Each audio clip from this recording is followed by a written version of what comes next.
Sir, SC ST reservation వర్గీకరణపై Supreme Court ఇచ్చిన తీర్పుపై మీ అభిప్రాయం ఏంటి? రాజ్యాలకే అంటే రాష్ట్రాలకే అధికారం ఇస్తుందని నిర్ణయం తీసుకుంది, దాని పట్ల మీ అభిప్రాయం ఏంటి?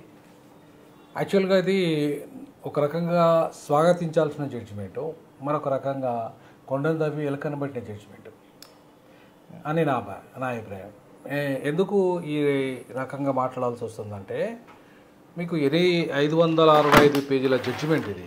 ఒక పేజీగా 2 పేజీలు కాదు, మొత్తం 565 పేజీల జడ్జిమెంట్లో పెద్ద సారాంశం వాళ్ళు 2 అంశాల మీద ఇచ్చాడు. ఒకటేంటంటే ఆయన ఇది న్యాయ సూత్రాలకు విరుద్ధంగా, అంతకుముందు చిన్నయ్య కేసు ఏదైతే ఉందో సుప్రీంకోర్టే న్యాయ సూత్రాలకు విరుద్ధంగా ఉన్నది కాబట్టి మేము దీన్ని ఓవర్రూల్ చేస్తున్నాం అనేది ఒకటి.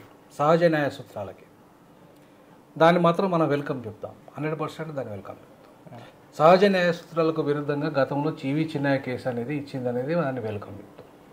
కానీ దాంట్లో ఇంకోటి అంశం ఏం చెప్పాడంటే, ఖచ్చితంగా క్రిమిలేయర్ అనే ప్రిన్సిపల్ మాత్రం అప్లై చేయండి అని చెప్పి కూడా రెండో అంశంగా మెజారిటీ జడ్జీలంతా అభిప్రాయపడ్డారు.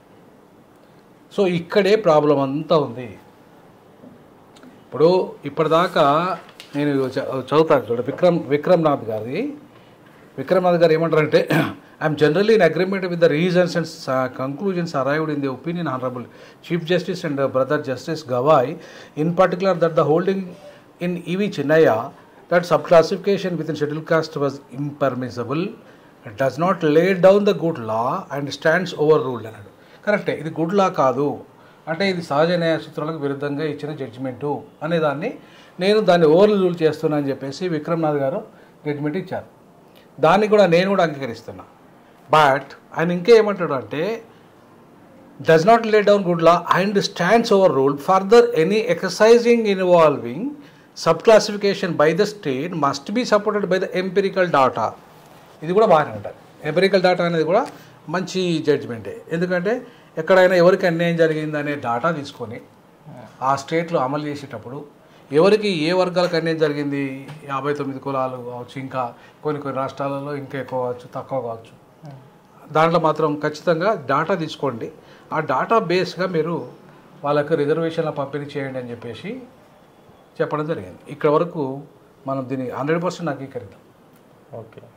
కానీ రెండో అంశం ఇంకేమంటాడు, I'm also in agreement with the opinion brother justice Gavai కాబోయే చీఫ్ జస్టిస్ ఆఫ్ ఇండియా. ఇప్పుడు ఒక 2 నెలలు 3 నెలల తర్వాత ఈయనది అయిపోతుంది, చంద్రచూడ్ గారిది. నెక్స్ట్ ఈయనే సీజే కాబోతున్నాడు. సో ఆయన ఇచ్చిన దాని జడ్జిమెంట్ ప్రకారంగా, ఆయన ఒపీనియన్ ప్రకారం ఏంటంటే, that creamy layer principle is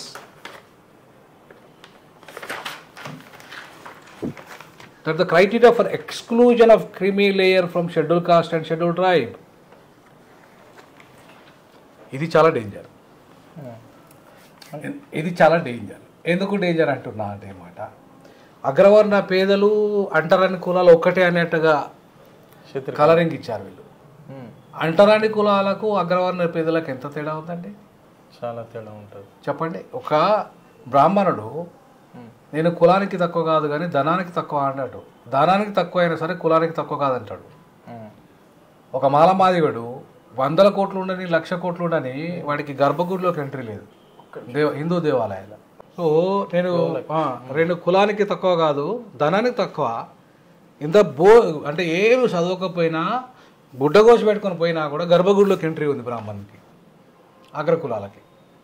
కానీ 100 కోట్లు 1000 కోట్లు 1,00,000 కోట్లు ఉన్నా సరే ఒక ప్రెసిడెంట్ ఆఫ్ ఇండియా అయిన రామ్నాథ్ కోవింద్కు గర్భగుడిలోకి ఎంట్రీ లేదు. కానీ ఈ రెండో ప్రిన్సిపల్ ప్రకారం ఏం చెప్తున్నాడంటే, ఈ క్రిమీ లేయర్ అనేది ఈ మధ్యకాలంలో ఈడబ్ల్యూఎస్ రిజర్వేషన్లు వచ్చింది. దాంట్లో ఈ క్రిమీ లేయర్ అనే సిద్ధాంతం ప్రకారంగా వచ్చింది అగ్రవర్ణ పేదలకి. అసలు ఇది భారత రాజ్యాంగము నిర్మాణ సభ దీన్ని ఒప్పుకోలేదు. ఎవరికి? ఎస్సీ ఎస్టీలకి క్రిమి లేయర్ పెట్టడాన్ని వ్యతిరేకించేది. ఇప్పటిదాకా సుప్రీంకోర్టు జడ్జిమెంట్ ఏ జడ్జిమెంట్ కూడా క్రిమి లేయర్ పెట్టమని చెప్పలేదు. ఎందుకు చెప్పలేదంటే, ప్రధాన కారణం ఏంటంటే, ఒకటి, వీళ్ళు ఎంత కోటీశ్వర్లు అయినా కూడా వాళ్ళకు గుళ్ళోకి ఎంట్రీ లేదు, సమాజంలో ఇల్లు కిరాయి ఇయ్యరు. నేను ఇప్పటికీ ప్రొఫెసర్గా నేనున్నా కూడా నాకు ఒక ఇల్లు కిరాయి ఇమ్మంటే నీ కులం మాదిగోనే ఇయ్యి అంటాడు. ఇదే సిటీలో ఈ పక్కకున్న గురునాథరెడ్డి అనేటోడు మొన్న నేను ఈ మధ్య 15 రోజుల క్రితం ముచ్చట చెప్తాను. అట్లా జరిగిందా? మొన్ననే 15 రోజుల క్రితం జరిగిన ముచ్చట చెప్తాను నేను. ఆడే నీ కులం ఫస్ట్ పైసలు తీసుకున్నాడు, నా కలర్ చూసి ఎవరిని చూసి, తర్వాత నా కులం తెలవగానే నేను ఇయ్యానండి, నన్ను వృదిసినా నేను ఇయ్య నీకు కిరాయి అని రిటర్న్ చేసి. అంటే నేను ప్రపంచంలో అత్యున్నతమైన చదువున ఉస్మానియా విశ్వవిద్యాలయంలో అత్యున్నత పొజిషన్ డీన్ అనేది లా డిపార్ట్మెంట్లో బ్రాహ్మణుడు రెడ్డు అన్ని కులాల కంటే చిన్న వయసులో ఆయన ఉంది. అంబేద్కర్ చదువుకున్న లండన్ స్కూల్ ఆఫ్ ఎకనామిక్స్లో కొలంబియా విశ్వవిద్యాలయంలో చదువు చెప్పొచ్చినోడిని. అవునా? అట్లాంటి నాకు పక్కకున్న ఇల్లు కిరాయి ఇచ్చే పరిస్థితి లేదు. ఎందుకు? నాకు కులమే. అందుకే అంబేద్కర్ ఏం చేశాడు, మనలందరినీ ఈ 1500కు పైగా ఉన్న అన్ని అంటరాని కులాలని ఒక షెడ్యూల్లో చేర్చి షెడ్యూల్ క్యాస్ట్ అన్నాడు.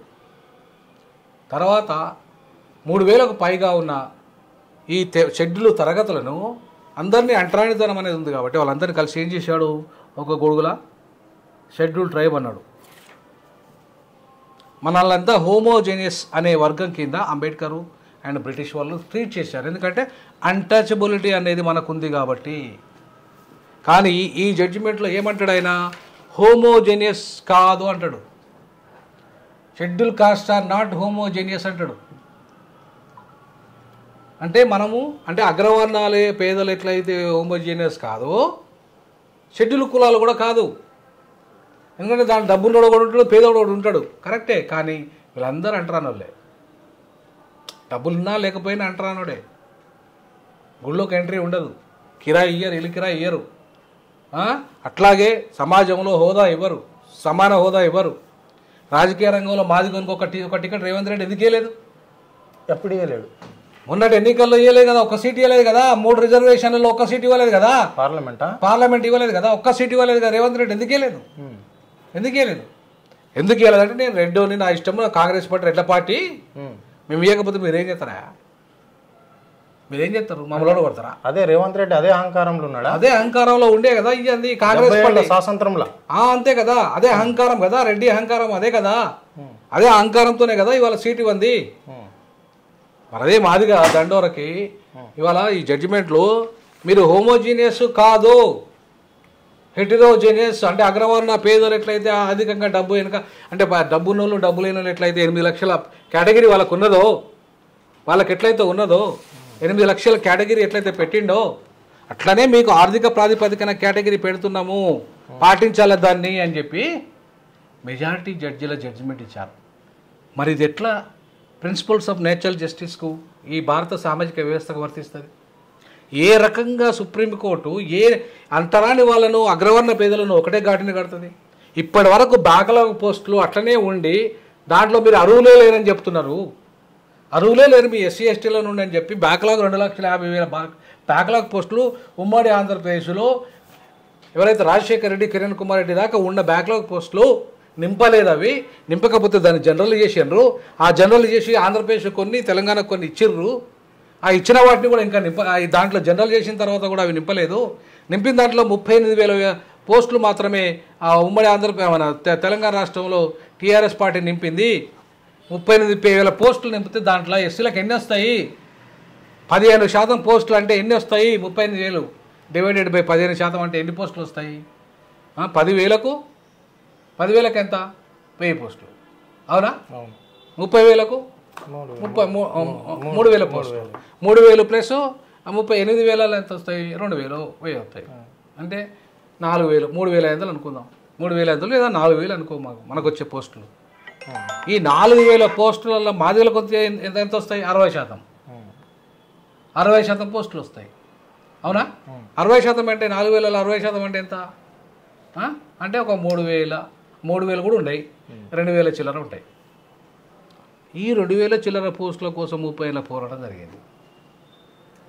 ఈ 30 ఏళ్ళ పోరాటంలో ఈ 2,000 పోస్టుల కోసము ప్రభుత్వ ఉద్యోగాలు ప్రైవేట్లో అయ్యాడు కదా. నేను ఛాలెంజ్ చేసి అడుగుతున్నా, రేవంత్ రెడ్డి నువ్వు ఆర్డినెన్స్ తెచ్చి వర్గీకరణను అమలు చేస్తా అన్నావు కదా, ప్రైవేట్ రంగంలో కూడా పెట్టంటున్నా. ప్రైవేట్ రంగంలో 90% ఉద్యోగాలు ఉన్నాయి. ఇప్పుడు నిన్నగాక మొన్న నిన్ననే 5 ప్రైవేట్ యూనివర్సిటీలకు అప్రూవల్ ఇచ్చినావు.